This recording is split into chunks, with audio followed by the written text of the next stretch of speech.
Hello again and welcome to another Mordian and Glory Warhammer 40k video. In today's episode, we're going to be talking about Imperial Guard super heavy tanks. Things like the Baneblade, the Shadow Sword, Storm Sword, and every other variant of Bane and Sword you can think of. Now, generally speaking, it's no secret that Imperial Guard players love their tanks. Big ones, little ones, everything in between. If it's got treads and it goes boom, Guard players are going to add 1 to 10 of them to their collection in short order. In fact, despite that, most Guard armies need a solid core of infantry, a solid foundation of boots on the ground to be competitive and effective. Most Guard players will consistently strip out infantry from their lists just so they can include more of their favorite metal boxes. And I myself have tried many times to steer the Guard community towards the way of the infantry, but it just never works. They always want to include more of their favorite tanks in the lists. And you know what? At the end of the day, as long as we're having fun, there's nothing really wrong with that. But regardless of what we consider competitive or fun, what we consider good or bad, what play styles we prefer, if it's infantry or tanks, all Guard players, and many players from other factions as well, can agree that one of the coolest tanks in the game is the Guard Super Heavy, the Baneblade chassis. Huge and imposing, a veritable rolling fortress bristling with weapon systems and thickly armoured. The Baneblade, the Guard Super Heavy, is an imposing sight on the battlefield. And we're not just talking about in the lore, we're talking on the tabletop. When your Guard player, whether it's your opponent or yourself, slaps down that big old chunk of plastic, or if you're very old school, resin, you know you're in for a good game. And putting a Super Heavy on the board like the Baneblade, like the Shadow Sword, can really alter the dynamic of a game. It can really change how the ebb and flow is going to go. And this is especially true in 10th edition, where many of the traditional issues with Super Heavies have now gone away. What used to be a big problem with them in the past was they were massively expensive. You could not really justify putting one in your list. It would, even as a single one, would cause you to have to cut corners and compromise your list in other areas. And they weren't even that durable, especially in editions like 7th edition, when Super Heavies could be taken out by a single destroyer weapon. And those destroyer weapons were very common and widespread. They also used to have to struggle with Guard ballistic skill, not hitting very well, often having to get on 4s. And that's not very good when you're spending 5, 6, or sometimes even 700 points on a giant Super Heavy just to have it miss with nearly all of its weapons. Overall, Guard Super Heavies used to be really too expensive and not really bring anything and just get blown off the table in one turn. But that's the past and this is now. And in 10th edition, these things are actually really, really good. And we've seen multiple times people using them and having great success. For example, and I don't mean to blow my own trumpet here, but I recently did a tournament after action report where I took 2 Guard Super Heavies to a RTT, a 1-day 3-round event. And I actually went undefeated with that list. And if you're interested in checking that out, shameless plug here, I'll make sure there's a link to that video at the end of this one. And even more recently, just this week, well, at the time of recording, a Guard player came 6th at LVO, the largest tournament for Warhammer 40k in the world, as far as I'm aware. And he was running a Storm Sword. So why are these big tanks doing so well? What is making them so awesome on the battlefield? Well, it's like I alluded to earlier, a lot of the big things that were holding back these tanks have been fixed. Firstly, the points cost. They're nowhere near as points intensive as they once were.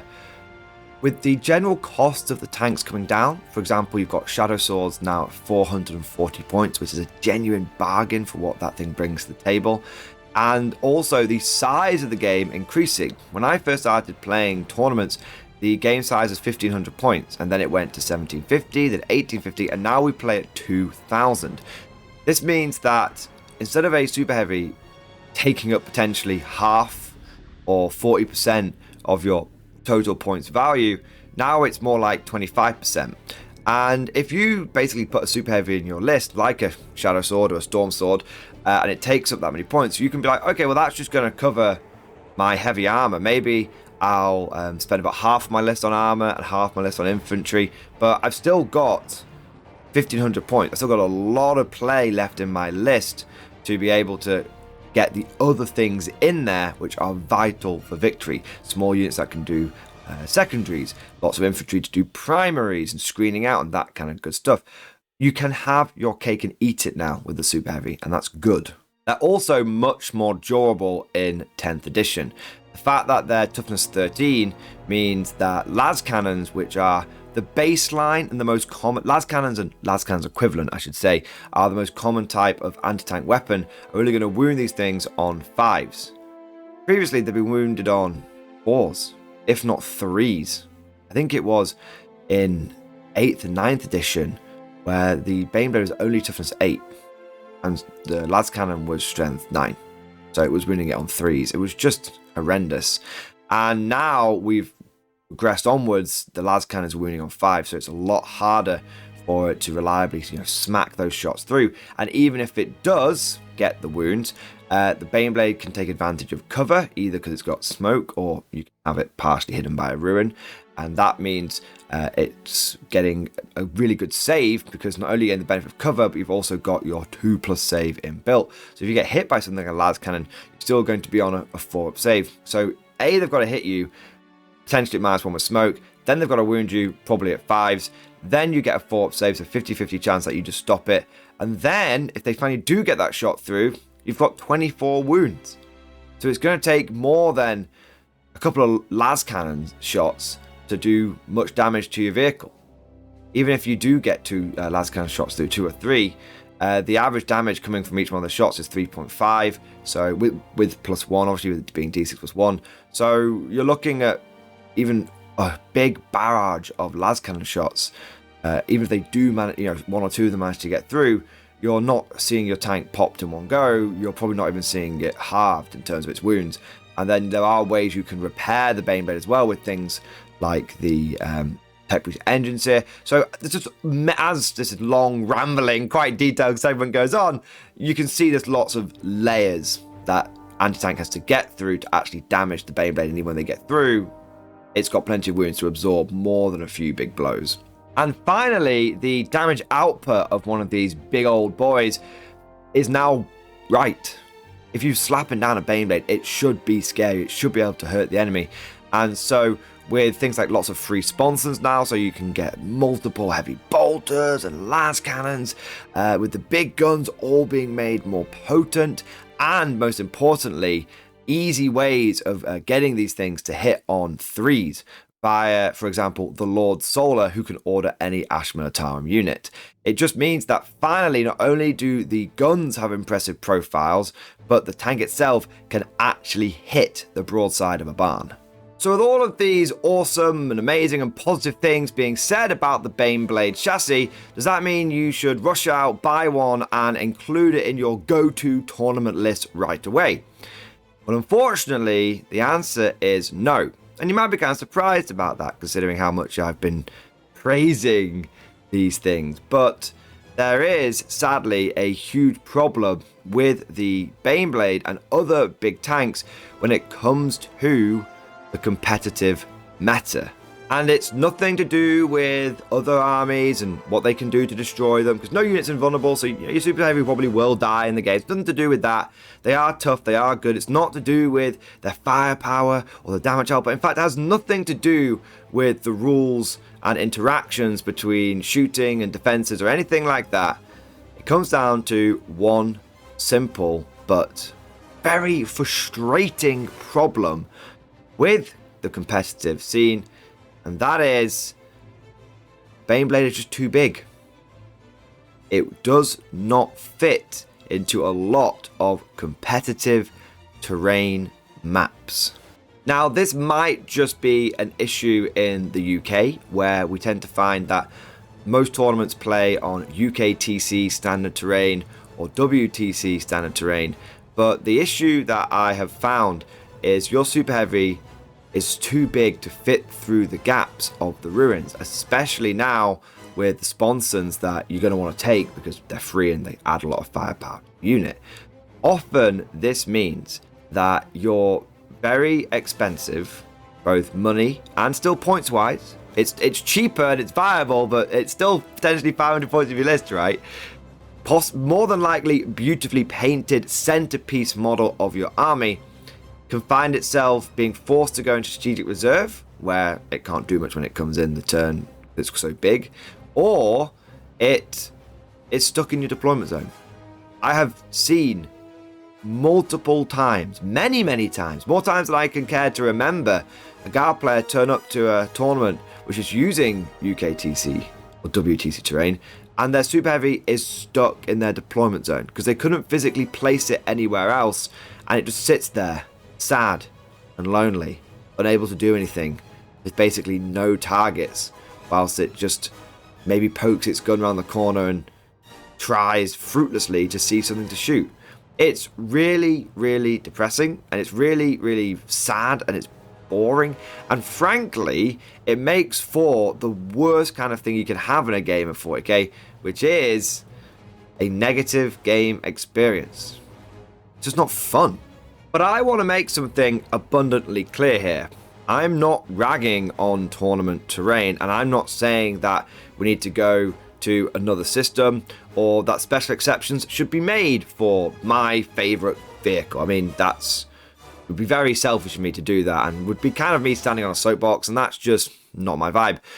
The point I'm making with this video is that Guard Super Heavies are awesome when they have the opportunity to show what they can do. But if you're going into a tournament, you need to do your homework.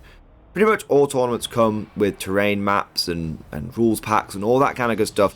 Read the tournament rules pack.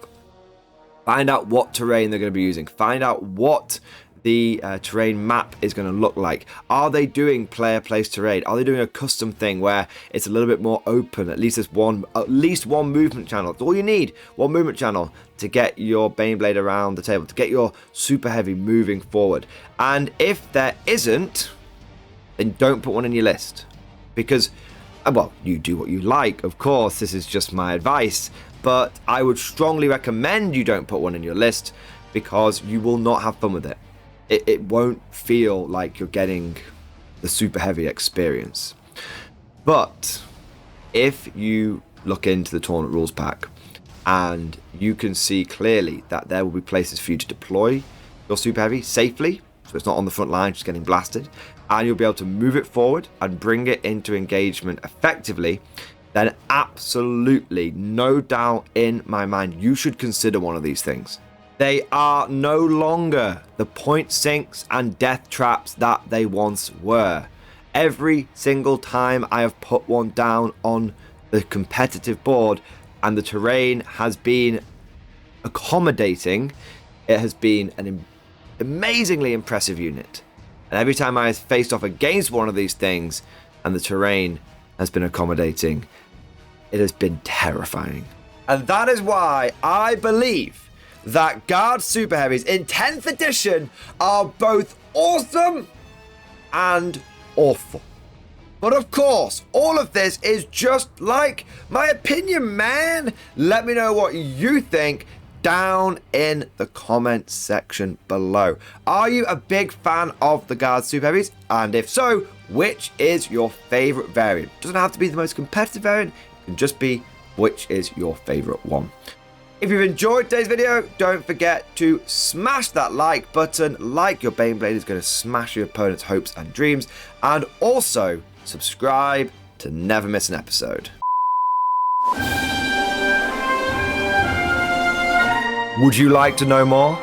If so, then please consider becoming a channel member or patron. By supporting the channel, not only will you be doing your part, but you'll also be helping me create more content for your viewing pleasure and unlocking a whole host of perks. You get everything from a badge next to your name, custom emojis, but the big one is access to the Mordian Glory Discord server, an online community with almost 2,500 active members. It's always popping off in the MG Discord. We've got channels for army lists, hobbying, tactics, stories, and even a pretty spicy meme section as well.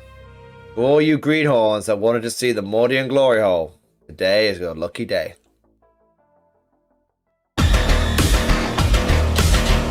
And joking aside, I do want to say a massive thank you to all of the current channel members and patrons. You guys are amazing, truly the lifeblood of the channel. I could not do Mordian Glory full-time without the incredible and generous support of my members, so thank you guys so much. And last but certainly not least, I want to say a personal thank you to all of my top tier Patreons. These are the War Masters, and they have truly gone above and beyond the call of duty. So a big shout out to Bon Vert, Mad Larkin, Marcus Roberts, Mark Panconi, RJ Scorpion, Swordfish Trombone, John Stubbs, Nick Walsh, Diesel Fox, and August Varney. Thank you guys so much. Your incredible generosity is a massive part of how I'm able to do Mordian Glory full time, and it is a big driving force behind the channel. But I hope you all enjoyed today's video. Thank you for watching, and of course, as always, I'll see you guys next time.